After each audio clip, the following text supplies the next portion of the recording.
Muy buenas noches, hermanos y amigos. Que Dios nos bendiga en esta preciosa noche que el Señor nos regala. Nosotros alabamos y bendecimos el nombre del Señor porque Él nos concede una vez más de nosotros estar acá reunidos para así traer un estudio más de la palabra del Señor, un estudio bíblico de la palabra del Señor. En esta noche nosotros iniciamos una nueva serie, que es, vamos a decir, es algo práctico, es algo que demanda de nosotros cierto compromiso, demanda de nosotros tener un concepto claro, definido de lo que es, pero ante todo es un concepto que nos lleva a la praxis, a la práctica, al día a día, al vivir entregado por completo al Señor. Y ese tema que vamos a comenzar a tratar en esta noche, porque es una serie que nos va a tomar varios miércoles, es la santificación, su significado e importancia. La santificación, su significado e importancia. Así que yo quiero invitarles, por favor, a que oremos al Señor. Vamos a presentarnos, vamos a ponernos en las manos de Dios, porque esta obra de la santificación comienza en Dios.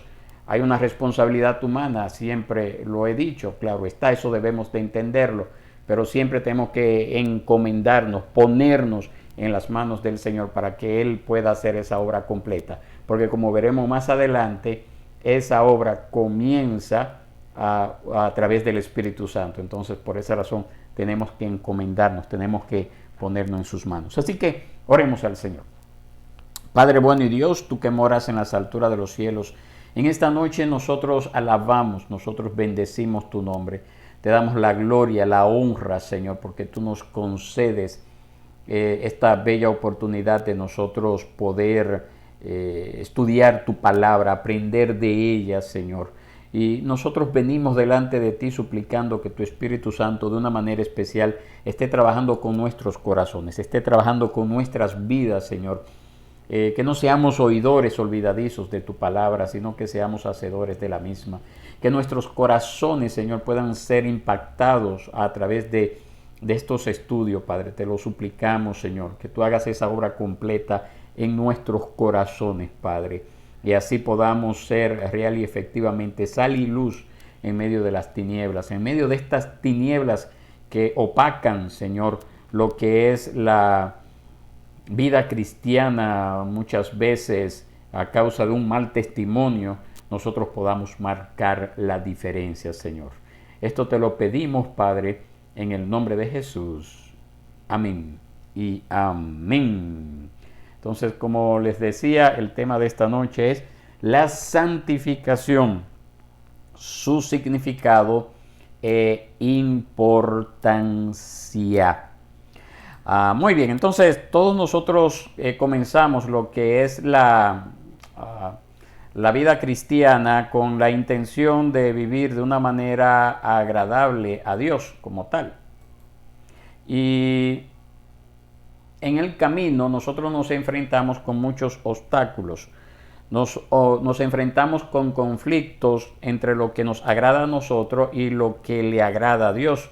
Entonces nosotros necesitamos ayuda para superar esos obstáculos. Efectivamente, la vida cristiana es una vida de luchas, es una vida de batalla. Nosotros ganamos terreno y luego retrocedemos. Existen las recaídas también en lo que es la vida cristiana. A veces parece que el retroceder o al retroceder el camino está engrasado y eso nos lleva a que no nos levantemos como quisiéramos.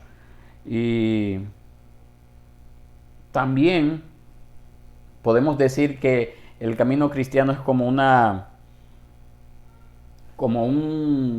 juego, como un tobogán, ¿verdad? Que a veces tenemos que lanzarnos, tenemos que irnos. Y allí entonces al lanzarnos, pues como niños estamos temerosos de movernos. Y lo que nosotros tenemos que aprender también que en ese proceso nosotros tenemos a un Dios a un padre amoroso que está allí al final del tobogán y está esperando para atraparnos con sus brazos. Entonces, a través de este estudio, mis hermanos, nosotros buscamos construir o constituir una guía práctica para lo que es la vida cristiana. Esa es la clave, constituir una guía práctica para lo que es la vida cristiana. Es tratar de proporcionarle, si usted está comenzando su vida cristiana, una ayuda para esa lucha en la que usted se va a encontrar. Pero si ya usted tiene tiempo sirviendo al Señor, se habrá dado cuenta de que ha luchado, ha batallado, y queremos entonces reforzar ese aspecto espiritual de su vida para que cuando esas luchas continúen llegando en su día a día como cristiano, usted esté listo para afrontar, usted esté listo para dar la pelea, para dar la batalla. Así que esto es algo práctico, esta es una enseñanza práctica, pero tenemos que irnos a la palabra para que nos dé las herramientas necesarias para nosotros poner en práctica estos principios que conocemos muchas veces, pero que no sabemos cómo llevar a la práctica en nuestro diario vivir. Entonces, el tema de esta noche específica es gracia tierna. Gracia tierna. Y ahí tenemos un pasaje bíblico que se encuentra en Marcos capítulo 8, verso 24 al 25. El verso 24 nos dice así, y es bueno que usted anote estos pasajes bíblicos, por favor, para que así lo pueda repasar en su más adelante, si no puede seguir, si no puede buscarlo tan rápido, para que no pierda la idea tratando de buscar el pasaje ahora mismo. Entonces este pasaje, el verso 24 específicamente dice: veo a los hombres, pero los veo como árboles que caminan. Es una experiencia un poco extraña.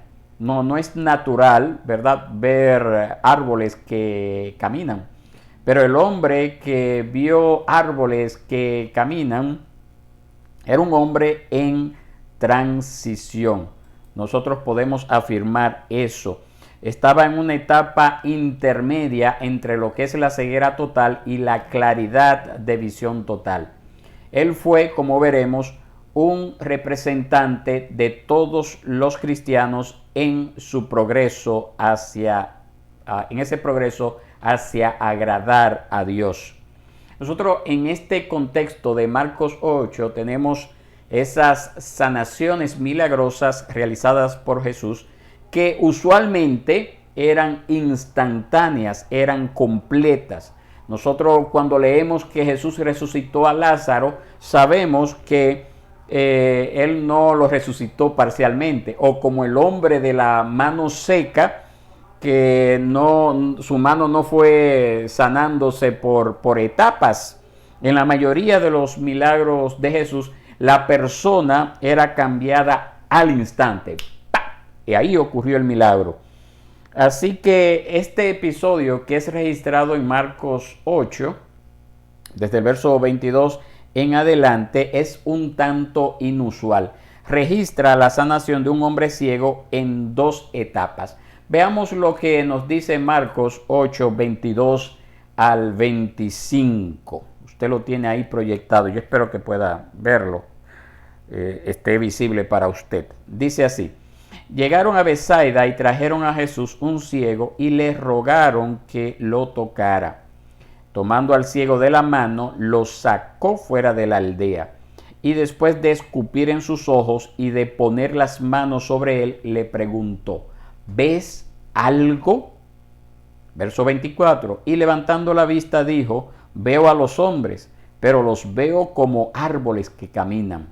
Entonces Jesús puso otra vez las manos sobre sus ojos, y él miró fijamente y fue restaurado, y veía todo con claridad.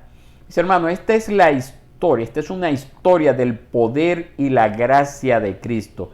Es una historia de gracia tierna. Cuando a Jesús se le acercó la gente preocupado por la difícil situación del hombre ciego, el primer acto que él realizó fue tomar al ciego de la mano. Nosotros vemos que él sostuvo de la mano a este ciego y condujo al hombre fuera de la aldea. Imagínese usted la escena. El Hijo de Dios seguramente tenía el poder de sanar al hombre de inmediato, y en lugar de eso Jesús lo condujo lejos de la multitud y le ministró en privado. El hombre ciego no era un espectáculo para que los curiosos lo observaran lo que estaba ocurriendo. Nuestro Señor Jesús dirigió los pasos del hombre. En toda su vida yo puedo afirmar que el hombre ciego nunca había tenido una guía tan segura como nuestro Señor y Salvador Jesucristo. No tenía peligro de caer, no había la más mínima posibilidad de tropezar. Él estaba siendo guiado por la mano de Cristo.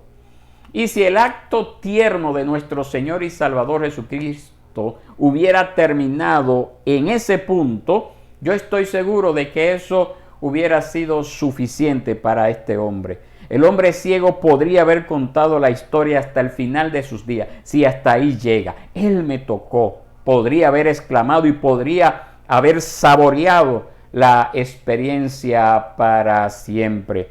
Pero Jesús no había terminado, mis hermanos. Él continuó con el siguiente paso. Y cuando ya él estaba lejos de la multitud con el ciego, Jesús hizo algo que podría ofender a nuestra sensibilidad. Si usted ha leído esa historia, me imagino que sabe a qué yo me refiero cuando digo que Jesús hizo algo que pudiera haber herido nuestra sensibilidad. Pero si no la ha leído, después del estudio, léala completa. Pero yo le voy a dar el avance. ¿Qué fue lo que hizo Jesús? Dice la palabra que él escupió los... primero, esto es otra historia, lo estoy confundiendo con otra donde él hizo lodo. Pero aquí él escupió en los ojos del hombre. Escupió los ojos del hombre. En nuestros días, que alguien le escupe en los ojos a uno es experimentar un insulto vergonzoso y degradante. Pero el propósito de Jesús no era insultar, sino sanar. Él tocó al hombre y le preguntó si él podía ver algo. Y fue en este momento que el hombre comenzó a ver, ver a las personas como árboles que caminaban. Eso es lo que vemos ahí en la lectura. Él vio lo que cualquier ciego daría por ver. Él vio lo que cualquier ciego daría por ver. Su visión, la del ciego, era tenue, era borrosa, pero podía ver. Poco antes, él no podía ver nada. Sus ojos eran hasta cierto punto inútiles y vivía en oscuridad, una oscuridad perpetua. Pero repentinamente él pudo distinguir formas que se movían. Él pudo detectar la diferencia entre la luz y la sombra. Un nuevo mundo se abría ante él. Ya a partir de ese momento él no necesitaba de alguien que lo llevara de la mano, pues él podía ver lo suficientemente bien para valerse por sí mismo. Pero lo bello de todo esto es que Jesús no había terminado y aplicó un segundo toque. Y al poner las manos otra vez sobre los ojos del hombre, las cosas que estaban borrosas pasaron a un enfoque nítido. De repente el hombre pudo distinguir claramente los árboles de los hombres, pudo ver los árboles quietos y sus ramas meciéndose suavemente en la brisa. Él pudo discernir la diferencia entre hombres altos y hombres bajos, hombres gordos y delgados, jóvenes y viejos. Él empezó a identificar las características faciales que provocan el reconocimiento de individuos específicos. Quizás pudo haberlo hecho antes a través del tacto, ¿verdad? De tocar y saber quién era quién, pero a partir de ese momento ya él estaba reconociendo a estas personas sin tener que tocarles, sin tener que tantear con sus manos. Y para ese hombre que había sido ciego, ese era el comienzo de una visión bendecida. Y a pesar de que la Biblia no lo dice, nosotros podemos inferir que este hombre, no solamente sus ojos físicos fueron sanados, sino que también sabemos o suponemos que la sanidad del corazón vino a este hombre. Ese corazón de piedra, ese corazón duro a las cosas de Dios, fue cambiado a un corazón de carne, latiendo de nuevo con vida espiritual. Entonces la historia de esta sanación, de esta sanidad, no tenía como propósito ser solo una parábola de la renovación espiritual cristiana. Ese evento fue un evento, un milagro real en el espacio del tiempo, una muestra prodigiosa del poder de Cristo. Pero ese pasaje bíblico que les he traído mención y que lo he narrado, busca también para nosotros ser un paralelo de lo que es la renovación espiritual.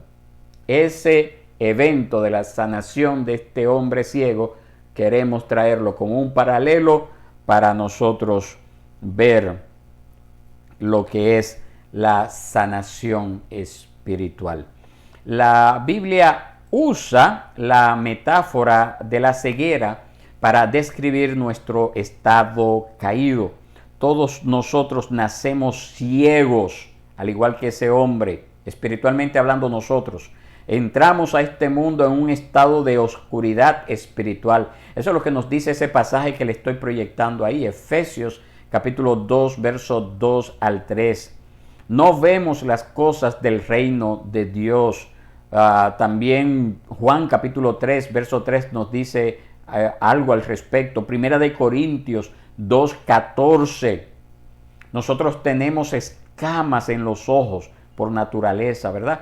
Son una especie de cataratas espirituales tan gruesas que no podemos ni siquiera percibir a los hombres como árboles que caminan.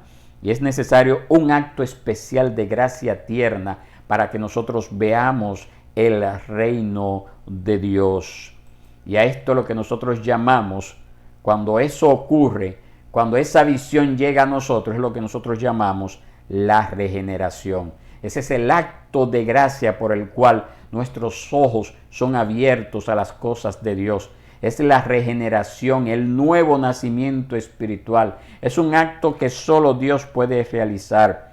Nuestra capacidad para regenerarnos a nosotros mismos no es mayor que la que tiene un hombre ciego para ver por un mero acto de su voluntad. Un hombre ciego puede decidir ver, pero no puede ver a menos que sus ojos sean sanados. Entonces nosotros decimos que la regeneración no sucede por etapas, es instantánea, es realizada por un toque del Espíritu Santo en nuestras almas. Regeneración, nuevo nacimiento, son dos términos que significan lo mismo. Mis hermanos, y ese nuevo nacimiento es una obra soberana del Señor, una obra completamente efectiva llevada a cabo por el poder inmediato de la omnipotencia de Dios. Solo Dios puede producir algo de la nada y puede producir vida de la muerte. Solo Dios puede vivificar el alma humana. Cuando Dios vivifica al alma humana, lo hace inmediatamente. Inmediatamente. Él lo hace sin ningún medio, sin utilizar causas secundarias. Por ejemplo, cuando yo estoy enfermo, hago dos cosas. Oro y tomo mi medicina, ¿verdad? Eso es lo que debe de hacer todo cristiano. También le pido a Dios que traiga sanidad a mi vida, ¿verdad? A través de la oración. Le pido a Dios que guíe los medios humanos pudiera ser, si a Dios le place, o sobrenaturales para sanar a través de su providencia. Pero cuando Jesús sanó a ese hombre ciego, él no utilizó ningún medio indirecto, es decir, ninguna medicina fue necesaria. Jesús podía sanar con el sonido de su voz, pero ¿por qué en este caso específico Jesús escupió en los ojos del hombre?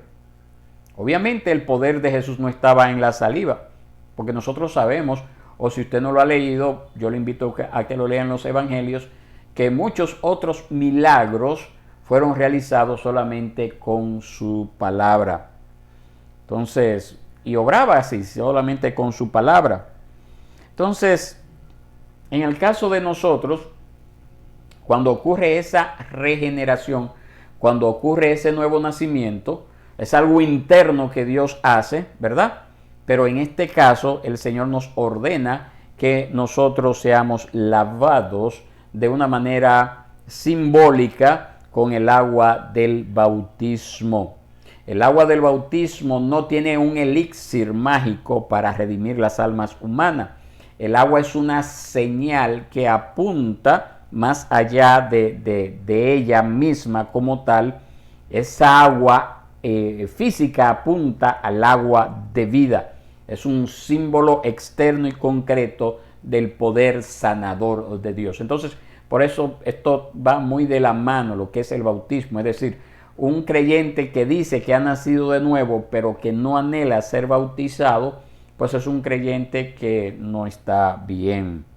Pero también nosotros encontramos otro paralelo en la historia de la sanación del hombre ciego.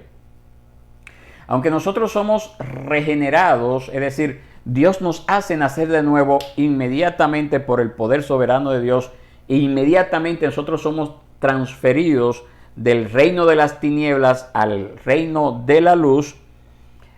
Luego de que ocurre ese milagro, ese proceso que llamamos santificación no ocurre instantáneamente, sino que es algo que se da por etapas.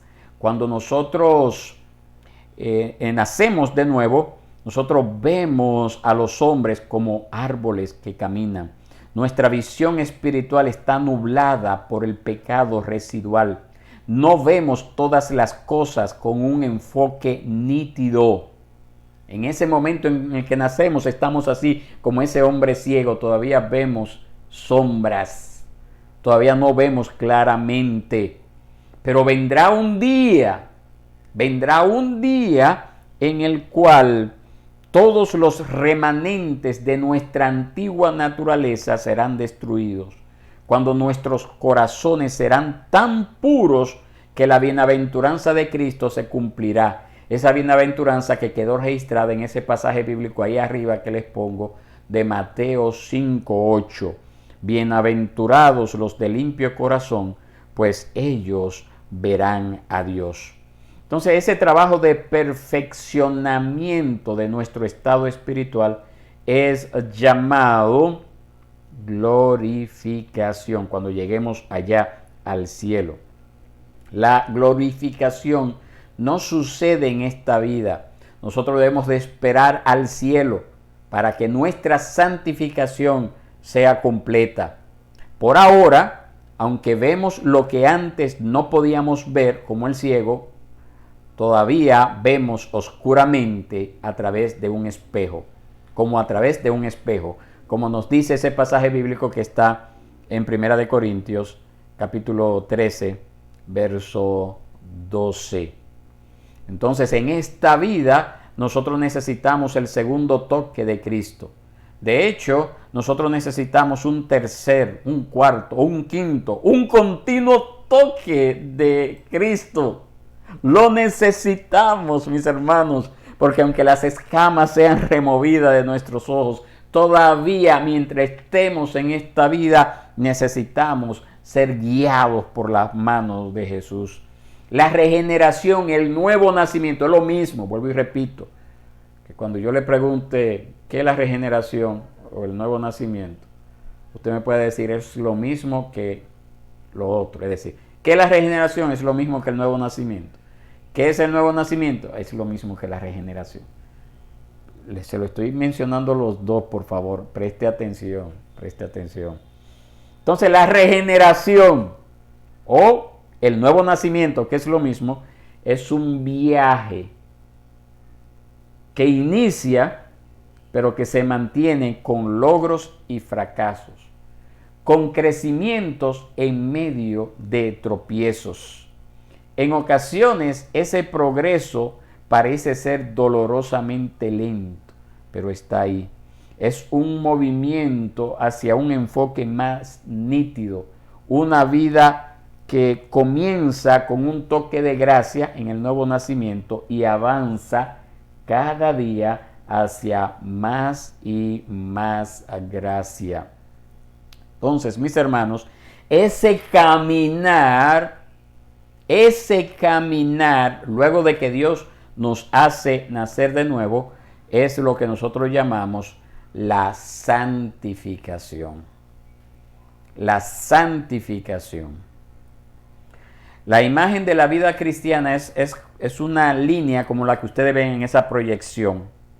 Tienen un inicio, que es con la salvación, y tiene una parte media, que son esas rayitas azules que usted ve ahí, y hay una meta final de gloria, que es la glorificación. Entonces, ese Dios o esa semejanza a Cristo, que es lo mismo, ese Dios que inició todas las cosas en el principio, tiene una meta para su pueblo. Nosotros anhelamos el día en que escucharemos a Cristo decir, Mateo 25:34, Mateo 25:34, vengan benditos de mi Padre, hereden el reino preparado para ustedes desde la fundación del mundo. Y con el apóstol Pablo nosotros decimos, olvidando lo que queda atrás y extendiéndome a lo que está delante, prosigo hacia la meta para obtener el premio del supremo llamamiento de Dios en Cristo Jesús. Filipenses capítulo 3, verso 13 al 14. Entonces ese es el caminar del cristiano. Usted ve esa rayita azul que no es fija, la raya de arriba. Esa rayita azul simboliza lo que es el caminar cristiano. En la vida cristiana hay un llamado ascendente. Uno no se mueve hacia arriba en un círculo, pero tampoco en línea recta. Nosotros estamos en una línea que va hacia algún lugar, se mueve hacia adelante, va subiendo. Hay progreso en la vida cristiana, pero hay momentos, como usted ve esa línea, que hay caídas. También hay momentos. Entonces nosotros podemos en este caso afirmar que el cristiano es como un peregrino. Es como un peregrino. Los peregrinos, ¿quiénes son? Bueno, son esas personas que están de viaje. Son esas personas que sus recorridos los llevan a lugares extraños. Son gente en movimiento, como usted puede ver en esa proyección, o como los hebreos del Antiguo Testamento. Los peregrinos cristianos somos personas que vivimos en tiendas seminómadas. Nunca nos sentimos tan cómodos en este mundo como para establecernos aquí por completo. La vida siempre es una frontera para nosotros. El agua que tomamos no es un agua estancada, es un agua que va corriendo. Como Abraham, el padre de la fe, de los creyentes, buscan un mejor país cuyo arquitecto y constructor es Dios. Entonces, por esa razón, esa proyección, mis hermanos, todos los que pertenecen al pueblo de Dios somos extranjeros y peregrinos en la tierra, conforme a lo que nos dice Hebreos 11:10 y Primera de Pedro 2:11. Todos los cristianos progresamos. El progreso es asegurado por el Espíritu Santo que mora en nuestro interior, quien no permite que permanezcamos quietos. Pueden llegar momentos, claro está, en que vamos a retroceder. Eso puede ocurrir, mis hermanos. Puede llegar un momento en el cual estemos escondidos en un aposento alto, como en el caso de los discípulos cuando Jesús resucitó, que todavía no lo habían visto, que estaban todos allí acurrucados, llenos de miedo. Puede ocurrir eso en la vida cristiana, pero Jesús nunca permitirá que nos quedemos ahí. Así como le enseñé la otra proyección, hay subidas y hay bajadas, pero esa bajada nunca será mayor a lo que, esa bajada nunca lo llevará al mismo nivel donde usted estaba cuando comenzó esta carrera. Hay subidas, bajadas, vuelve y sube, bajadas, pero cada día vamos subiendo hacia arriba. Entonces, nosotros por naturaleza somos pecadores. Ninguno de nosotros nacemos siendo cristianos. La palabra de Dios en Efesios 2:2-3 nos habla de eso. La obra del Espíritu Santo comienza, la vida cristiana empieza con una obra del Espíritu Santo trayéndonos a un nuevo nacimiento. Entonces, si hemos nacido de nuevo, entonces somos cristianos. Y si uno es cristiano, entonces es porque nacimos de nuevo. No hay cristianos no nacidos de nuevo, ni nacidos de nuevo que no sean cristianos. Eso es un anacronismo, eso no se da, eso no ocurre. Ser nacido de nuevo es nacer en Cristo por la obra del Espíritu Santo. Y ese es un prerequisito para la vida cristiana. También es el génesis, es decir, el comienzo de la vida cristiana, cuando nacemos de nuevo. Todos comenzamos la vida cristiana de la misma manera, con el nuevo nacimiento. Nuestras experiencias de cómo nacimos de nuevo pueden diferir, pero el hecho de nacer de nuevo es necesario para todos nosotros. Entonces, ese nacimiento nuevo no le ocurre a todos en la misma edad. Es decir, algunas personas nacen de nuevo siendo niños, otras ya siendo adultos mayores. Algunos vienen a la fe desde un trasfondo muy disciplinado en sus casas. Otros vienen a la fe desde una vida desenfrenada, desde una vida de total descontrol. Algunos de nosotros sabemos el día y la hora en que nos convertimos. Otros no tienen un recuerdo claro de cuándo nacieron de nuevo. Algunas personas lloran cuando se convirtieron. He visto personas llorar al convertirse. Hay otras que se marean del gozo, pero hay otras que no muestran nada externo. Entonces eso sería un grave error, que usted trate de insistir en que todas las personas deben demostrar las mismas señales externas de conversión, que las mismas señales que usted vivió cuando se convirtió.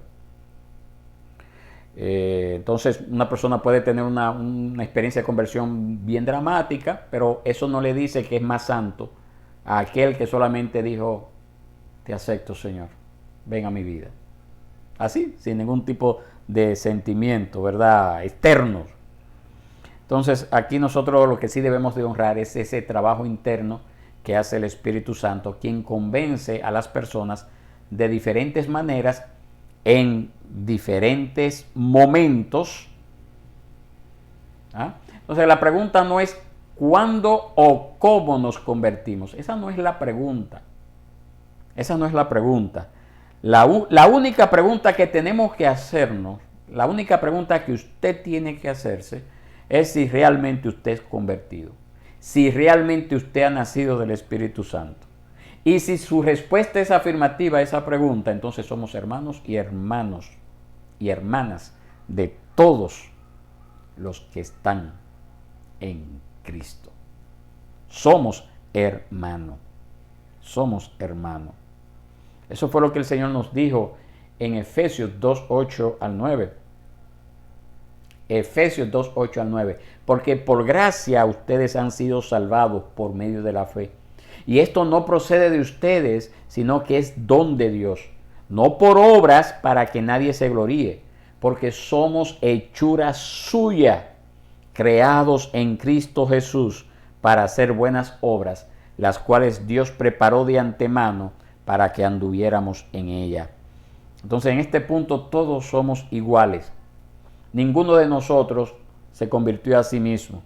El nuevo nacimiento es una obra de Dios. Nosotros somos hechura suya, nosotros somos artesanía suya.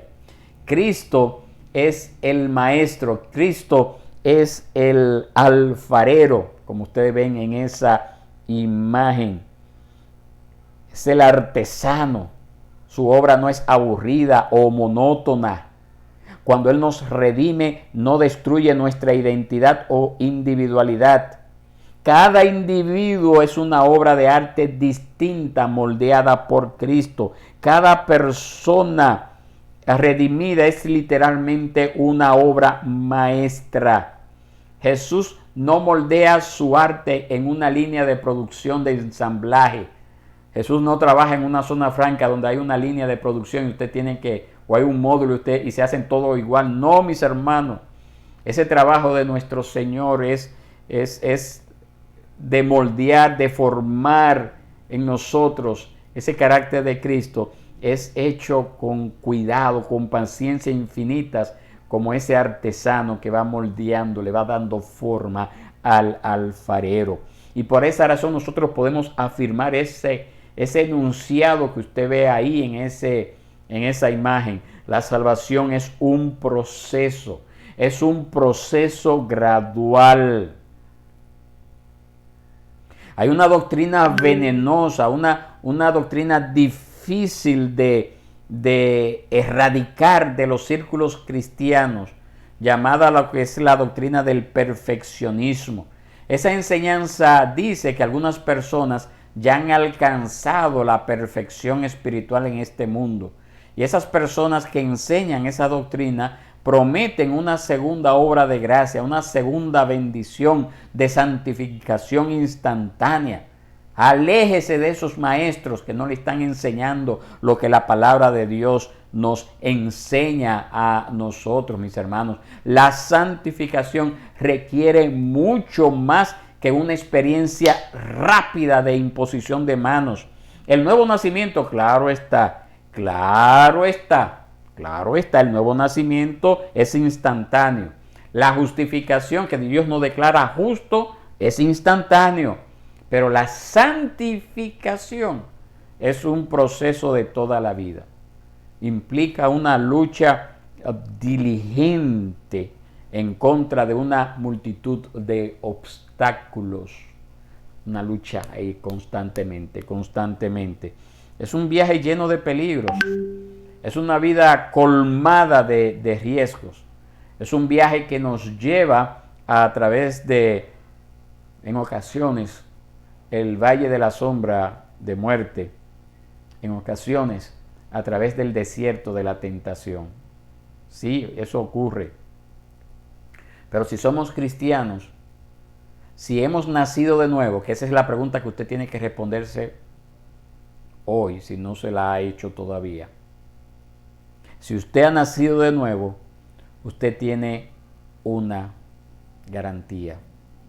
Y esa garantía es que Cristo promete ir con nosotros y llevarnos hasta el otro lado. Nuestro Señor termina lo que Él comienza. Él no aborta la obra de sus manos a la mitad de su creación. Él no nos deja mirando árboles que andan, Él no nos deja mirando sombra. No, el Señor está sumamente interesado en nuestro bienestar, en nuestra madurez. Él quiere que nosotros aprendamos más y más sobre Dios y cómo agradarle. Él quiere que nosotros encontremos gozo en agradarle. Él quiere que cambiemos, como el hombre ciego que fue sanado, para que nuestra visión esclarezca, para que crezcamos en términos de cómo percibimos el mundo, cambiemos en términos de cómo percibimos el mundo, cómo vemos el mundo y cómo actuamos en él. El crecimiento y el cambio tiene que ver con aprender más y más lo que le agrada a ese Dios santo. Y ese crecimiento en agradar a Dios es lo que se llama la santificación. Y de eso se trata esta serie de estudios bíblicos que iniciamos en esta noche y continuaremos por las próximas semanas. La santificación, su significado y su importancia. Así que Dios les bendiga, mis hermanos. Gracias por acompañarnos. Si usted tiene alguna pregunta, puede hacerla en la caja de preguntas. Y si tiene algún motivo de oración, también nos lo puede hacer llegar de manera personal. Y por favor, si usted gusta, debería de ser también un deseo suyo el compartir estos estudios bíblicos, para que otros también puedan venir al conocimiento de la verdad, para que otros también puedan ser bendecidos. Así que Dios les bendiga, Dios les guarde. Por esta sola ocasión, el estudio bíblico se llevó a cabo día jueves. A partir de la semana que viene, retomamos nuestros estudios del día miércoles. Así que Dios les bendiga, Dios les guarde y ha sido un placer.